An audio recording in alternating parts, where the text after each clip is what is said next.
Hello focus, आप सभी का स्वागत है। इस वीडियो लेक्चर में हम लोग चैप्टर नंबर 15 के टॉपिक क्रॉप प्रोडक्शन मैनेजमेंट को पढ़ेंगे। चलिए स्टार्ट करते हैं। Crop production management. Farming range from small to very large depending on land area, money and access to information and technology। तो यहाँ पर बताया गया है कि जो फार्मिंग की रेंज है वो स्मॉल से लेकर वेरी लार्ज तक हो सकती है। ये डिपेंड किस पे करता है कि वो फार्मिंग स्मॉल होगी, लार्ज होगी या किस तरह की होगी। वो डिपेंड करता है लैंड एरिया पर, मनी पर and access to information and technology. Next is, in short, it is the money or the financial condition that allow farmer to take different farming practices and agriculture technology। तो अगर हम short में बात करें तो यहाँ पर बताया गया है कि मनी और फाइनेंशियल कंडीशन ही है जो फार्मर को डिसाइड करने में हेल्प करती है कि वो कौन सी फार्मिंग प्रैक्टिस करेंगे, क्या एग्रीकल्चर टेक्नोलॉजी लेंगे। अब जो फार्मर जिनके पास कम मनी है तो वो किसी और टेक्निक का यूज करेंगे, जिनके पास ज्यादा मनी है तो वो दूसरी टेक्निक का यूज करेंगे। So there is a correlation between higher input and yield। तो यहाँ पर दिखाया गया है कि जिस तरह का इनपुट हम देंगे उसी तरह की yield मिलेगी।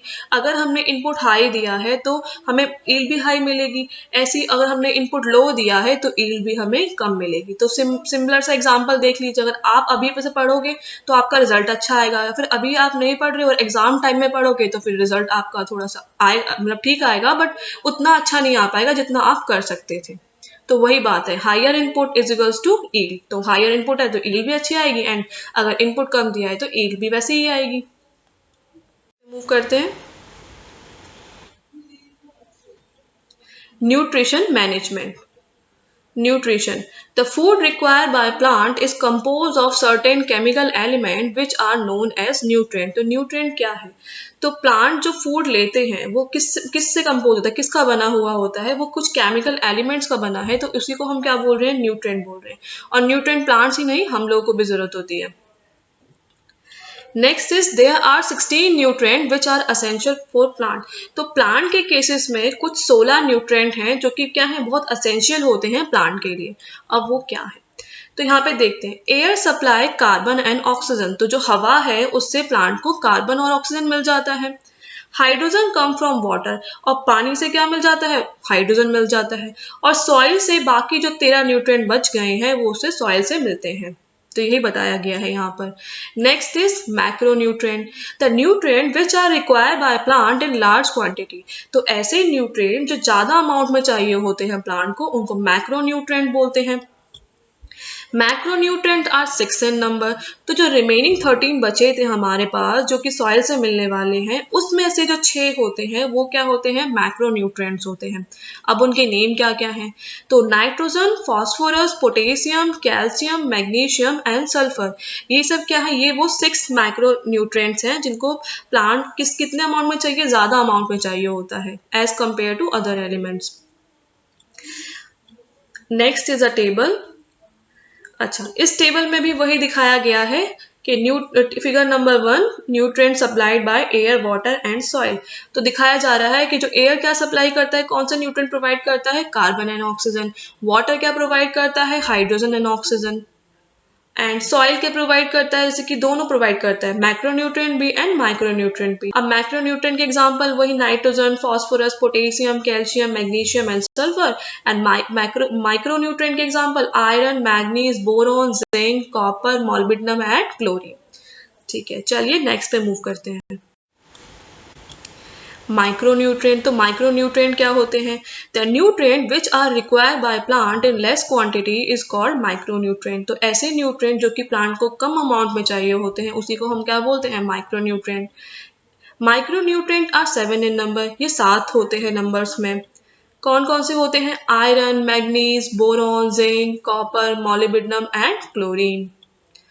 Deficiency of these nutrients affect physiological processes in plant including reproduction, growth and susceptibility to diseases। तो अगर इन न्यूट्रिएंट की डेफिशिएंसी हो जाए प्लांट के अंदर तो प्लांट के कुछ प्रोसेसेस पे बहुत अफेक्ट पड़ सकता है, जैसे कि रिप्रोडक्शन, ग्रोथ एंड डिजीजेस। तो क्या होगा? प्लांट अगर ये न्यूट्रिएंट की कमी हो जाए तो प्लांट ज़्यादा डिजीज ससेप्टेबल हो जाएगा, उसकी ग्रोथ कम होगी, वो रिप्रोड्यूस नहीं कर पाएगा। तो ये सब चीज़ें हो सकती हैं। चलिए नेक्स्ट स्लाइड पे। Next is manure. तो मैन्योर क्या होता है? Manure are the natural fertiliser. तो मैन्योर क्या है? एक फर्टिलाइजर है, पर कैसा फर्टिलाइजर है? एक नेचुरल फर्टिलाइजर है। Manure contain large quantities of organic matter and also supply small quantity of nutrient to the soil. तो जो मैन्योर है वो लार्ज अमाउंट में क्या प्रोवाइड करता है? ऑर्गेनिक मैटर प्रोवाइड करता है और कुछ थोड़े से अमाउंट में न्यूट्रिएंट भी प्रोवाइड करता है। Preparation of manure. तो मैन्योर को कैसे बनाया जाता है? Manure is prepared by the decomposition of animal excreta and plant waste.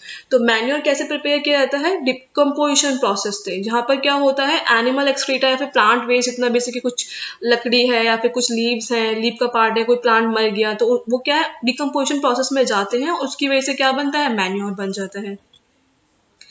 अब हम देखते हैं कि एडवांटेजेस क्या है मैन्योर के। तो मैन्योर का फर्स्ट एडवांटेज है कि ये क्या करता है? Enrich soil with nutrient. तो ये सॉइल को न्यूट्रिएंट प्रोवाइड करता है। Next is add humus to soil which restore the soil texture. तो ये सॉइल के अंदर ह्यूमस भी ऐड करता है, जिससे क्या है, सॉइल का टेक्सचर अच्छा होता है, रिस्टोर हो जाता है। Next is improve soil structure. ये सॉइल के स्ट्रक्चर को भी इम्प्रूव करता है। Increase water holding capacity in Sandy soil. तो सैंडी सॉइल के अंदर अगर मैन्योर डाला जाएगा तो क्या होगा? वाटर होल्डिंग कैपेसिटी, के पानी कितना रोक पाएगी जो सॉइल है वो बढ़ जाएगी, तो इंक्रीज हो जाएगी वाटर होल्डिंग कैपेसिटी।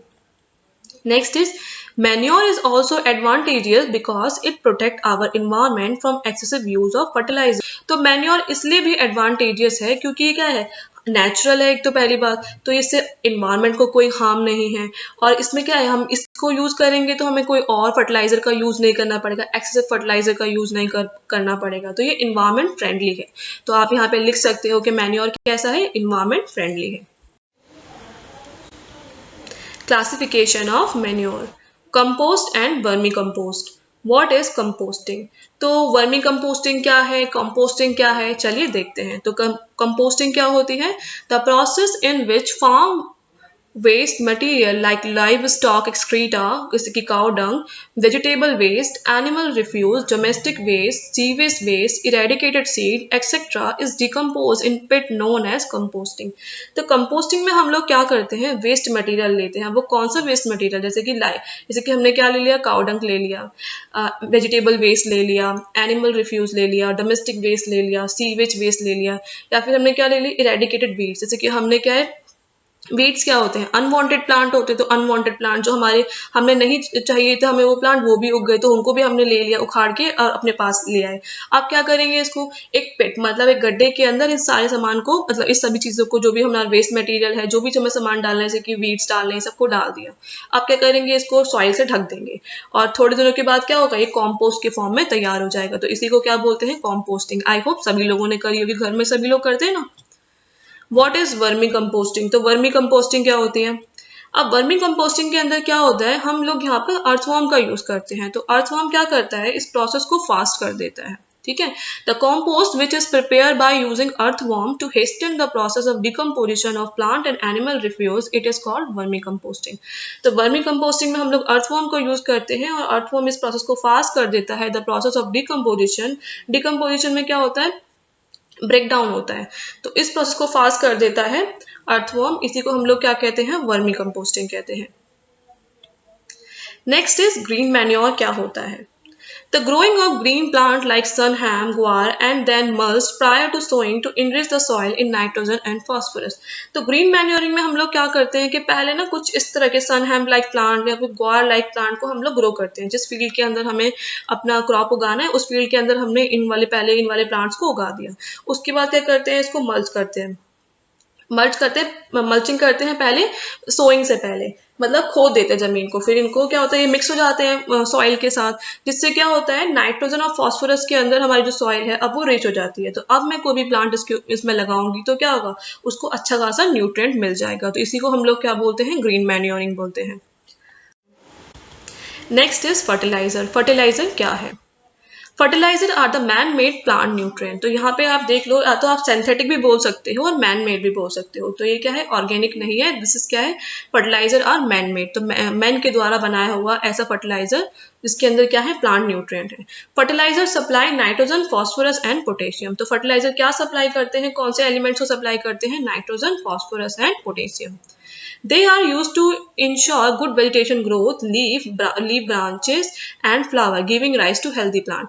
जो फर्टिलाइजर होते हैं उनमें अच्छा खासा अमाउंट में फॉस्फोरस, नाइट्रोजन एंड पोटेशियम होता है। इससे क्या होता है, हमारा जो वेजिटेशन है जो भी अपने ग्रो करना है वो अच्छे से ग्रो करता है, ठीक है, और हमारा प्लांट हेल्दी रहता है। Fertiliser are a factor in the higher yield of high cost farming. तो जो फर्टिलाइजर का यूज किया जाता है वो कहाँ पर यूज किया जाता है, हाई कॉस्ट फार्मिंग, ठीक है। और इससे क्या होता है, यील्ड भी अच्छी मिलती है। पर हर चीज का फायदा नहीं है, कुछ नुकसान भी होते हैं। तो फर्टिलाइजर के भी कुछ नुकसान है, वो क्या नुकसान है चलिए देख लेते हैं। पहला जो इसका जो डिमेरिट बोल दें या फिर डिसएडवांटेज बोल दें वो ये है कि कॉज करता है वाटर पोल्यूशन। तो वाटर पोल्यूशन बहुत ज्यादा होता है फर्टिलाइजर्स की वजह से। देखिए, some time fertiliser get wash away due to excessive irrigation and not fully absorb by the plant. This excessive fertiliser then lead to water pollution. तो क्या होता है, हमने फर्टिलाइजर दे दिया, तो फर्टिलाइजर दे दिया पर प्लांट ने क्या है, पूरी तरह से ऑब्जॉर्व नहीं किया। अभी क्या है, कुछ सॉइल के अंदर है। अब हमने क्या किया, इरिगेशन किया। एक्सेसिव इरिगेशन मतलब बहुत ज्यादा पानी दे दिया हमने फील्ड के अंदर। अब पानी के साथ ही फर्टिलाइजर मिक्स हो जाता है, जिससे क्या होता है, ये पानी से क्या है, पानी के अंदर मिक्स हो गया, इससे क्या है, वाटर पोल्यूशन हो रहा है, ठीक है। Next disadvantage is destroy soil fertility. ये सॉइल की फर्टिलिटी को भी डिस्ट्रॉय करता है। कैसे करता है, use of fertilizer in an area can destroy soil fertility because the organic matter in the soil is not replenished and the micro organism in the soil harm.